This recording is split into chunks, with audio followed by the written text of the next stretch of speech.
ইউসুফ চোখের পানি ছেড়ে দিয়ে আল্লাহর ডেকে বলে, আল্লাহ ও মাবুদ, জীবনে কোনো অপরাধ করি নাই, আমার বয়স হওয়ার পর থেকে আজ পর্যন্ত কোনো অন্যায় করি নাই।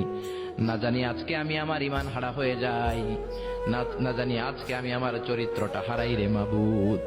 ও আল্লাহ, তোমার উপর তাওয়াক্কুল করে আমি গেলাম। কালিমামা সাইয়েদানা ইউসুফ আলাইহিস সালামকে নিতে লাগলো, আর দরজার মধ্যে বড় বড় এক একটা তালা ঝুলাতে লাগলো। 60টা তালা ঝুলানোর পরে সাইয়েদানা ইউসুফকে স্পেশাল ঘরের মধ্যে ঢুকিয়ে কালিমামা আরেক দরজা দিয়ে বের হয়ে যায়। এখন ওই স্পেশাল গোপন কক্ষের মধ্যে শুধু দুইজন মানুষ, একজন নারী আরেকজন পুরুষ। চিল্লায় বলেন, একজন আরেকজন পুরুষ। জুলাইখা আর ইউসুফ। জুলাইখা বলে, ও ইউসুফ, বাঁচার কোনো মাধ্যম নাই, যে কোনো ভাবেই হোক আজকে আমি আমার মনোরঞ্জন করেই ছাড়বো, যেমন করেই হোক তোমার প্রেম আমি হাসিল করে ছাড়বো।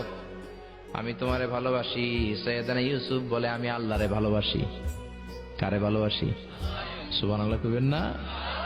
জুলাইখা বলে, আমি তোমারে ভালোবাসি। সাইয়েদানা ইউসুফ বলে, ও জুলাইখা, আমি আল্লাহরে ভালোবাসি।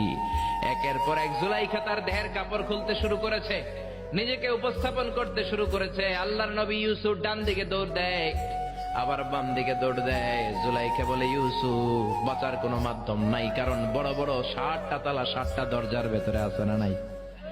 আরো জোরে বলেন, আছে রাডাই। পালানোর কোনো মাধ্যম নাই, যে কোনো ভাবেই হোক আমার হাতে তোমার ধরা দিতে হবে। সাইয়েদানা ইউসুফ চোখের পানি ছেড়ে আল্লাহর ডেকে বলে, আল্লাহ, জীবনে কোনো অপরাধ করি নাই, এই বিপদ থেকে তুমি আমারে বাঁচাও। আল্লাহ বললেন, জিব্রাইল, যাও যাও, তাড়াতাড়ি তুমি ইউসুফের কাছে যাও, আমার নবী ইউসুফরে বাঁচাও। আমার নবী ইউসুফের কানের সামনে যে বলো, ইলা নাহিয়াতিল বাব, দরজার দিকে দৌড়াও। কোন দিকে? আরো জোরে বলেন, কোন দিকে?